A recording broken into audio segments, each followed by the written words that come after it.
Can you talk about what effect that's going to have, and what an A1C of even 6.5, which is considered to be a very good blood sugar by an endocrinologist? Can you talk about the effects that people can expect to see?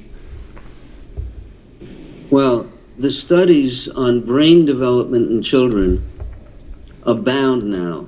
My files are loaded with them. And children who have high blood sugars like that, an A1C of 6.5 corresponds to an average blood sugar of about 160 milligrams per deciliter, which is double normal for an adult and more than double normal for a child. Children tend to be in the 70s. Children prior to puberty tend to be in the 70s. So they're forced to have at least double a normal blood sugar, and they're going to suffer.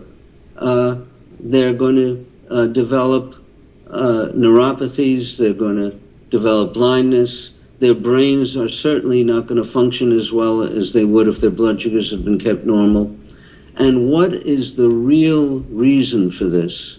And I've spoken to people over the years who are, in effect, setting the guidelines for target blood sugars.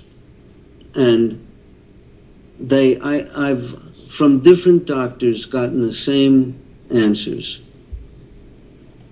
They'll say, look, my specialty is diabetes.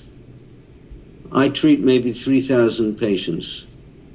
If all of these patients were to either die young, go blind, develop painful neuropathy in their feet, if they were to lose their ability to copulate or reproduce, or if they lost their legs, their legs were amputated. These are all natural consequences of diabetes, these doctors tell me.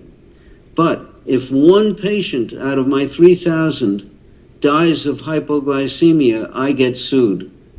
So I'm going to make sure that there's not the remotest possibility of any of my patients dying of hypoglycemia. I'm going to keep their blood sugars so high so that's not a possibility. That's the story. That's the true story.